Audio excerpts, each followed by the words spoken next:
आप देख रहे हैं आपके साथ मैं हूं अक्षय अग्रवाल।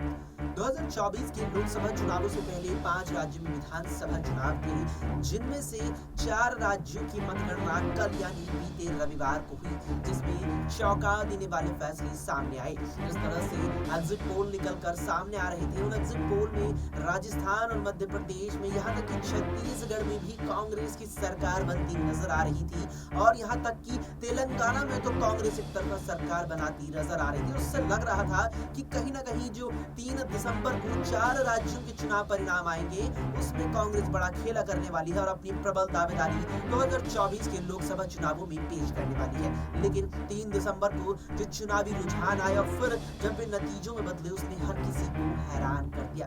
दरअसल जहां एक तरफा उम्मीद कांग्रेस लगाए बैठी थी कि छत्तीसगढ़ में तो वो एक तरफा मुकाबला जीत लेगी, जिस तरह से तेलंगाना में सुबह से ही कांग्रेस के पक्ष में माहौल था और लगातार उसी के पक्ष में वोटों की गिनती जो हो रही थी वो बढ़ती चली जा रही थी, सीटें उसकी तरफ बढ़ती चली जा रही थी। लग रहा था कि छत्तीसगढ़ तो आसानी से फतह कर लेगी, साथ ही साथ थोड़ा कांटे का मुकाबला मध्य प्रदेश और राजस्थान में देखने को मिल सकता है। लेकिन वहां भी जो रण है, जो वहां का जो जंग है, वो कहीं ना कहीं कांग्रेस आसानी से फतह कर लेगी।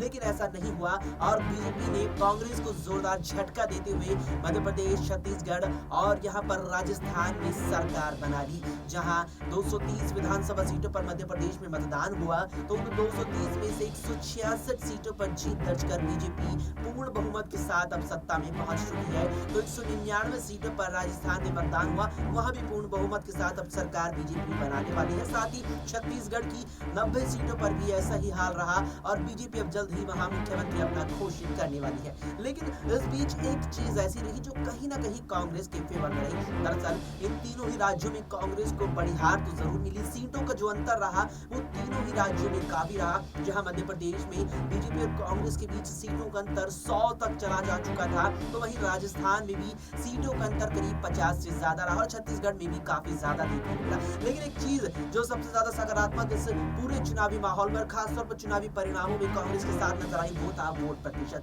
बता दें आपको यहाँ पर कि कांग्रेस के पूर्व सांसद और दिग्गज नेता जयराम रमेश ने एक मीडिया संस्थान से बात करते हुए दावा किया कि जो वोट प्रतिशत यहाँ पर इन चुनावों में रहा वो कांग्रेस का बीजेपी से ज्यादा कम नहीं रहा। बता दें आपको यहाँ पर उन्होंने जो आंकड़े यहाँ पर पेश किए, उसके मुताबिक छत्तीसगढ़ में बीजेपी को 46.3% वोट मिला, तो वहीं पर कांग्रेस को 42.2% वोट मिला। यानी कि छत्तीसगढ़ में जो वोट प्रतिशत का अंतर है बीजेपी और कांग्रेस में, वो केवल 4.1% रहा। इसके अलावा मध्य प्रदेश का जिक्र करें तो मध्य प्रदेश में बीजेपी को 48.6% वोट मिला, साथ ही कांग्रेस को 40.6%, यानी कि 8% का जो अंतर है वो हमें यहाँ मध्य प्रदेश में देखने को मिला। और राजस्थान में जो आंकड़ा उन्होंने पेश किया उसके मुताबिक बीजेपी को 41.7% वोट मिला, साथ ही कांग्रेस को राजस्थान की 199 सीटों पर 39.5% वोट मिला। तो जिस तरह से ये आंकड़े यहाँ पर पेश किए गए हैं जयराम रमेश के द्वारा, उसके मुताबिक केवल मध्य प्रदेश एकमात्र ऐसा राज्य रहा जिसमें 8% का अंतर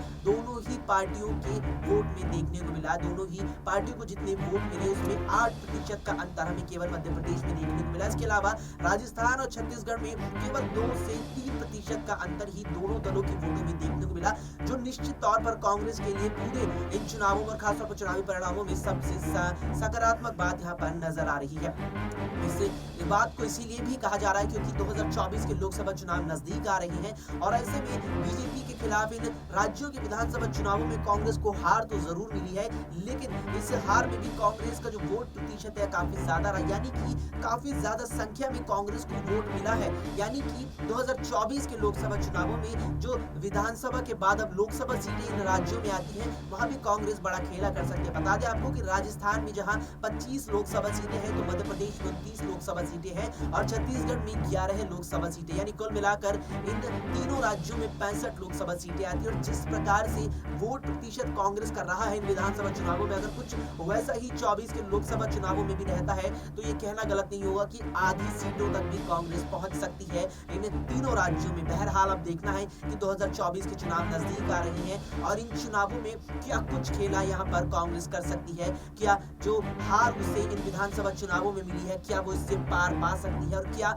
इन राज्यों की लोकसभा के जरिए सत्ता में वापसी इन राज्यों की तो शायद ना कर पाए, लेकिन लोकसभा के जरिए इन राज्यों की सियासत में मजबूती से और ज्यादा वापसी कर सकती है। देखना होगा और मुकाबला बेहद ही दिलचस्प रहने वाला है। इस पूरे किस्से पर आपका क्या मानना है? आपको क्या लगता है कि विधानसभा चुनावों में कांग्रेस को हार तो जरूर मिल गई है, लेकिन क्या लोकसभा चुनावों से कांग्रेस इन सभी राज्यों में और खासतौर पर उत्तर भारत के जो तमाम दिग्गज और बड़े राज्य हैं, क्या उनमें कांग्रेस वापसी कर पाएगी? इस पर अपनी राय हमें कमेंट करके जरूर बताएं। फिलहाल के इस पेशकश में इतना ही। देश और दुनिया की तमाम खबरों के लिए आप देखते रहें SPN 9 न्यूज।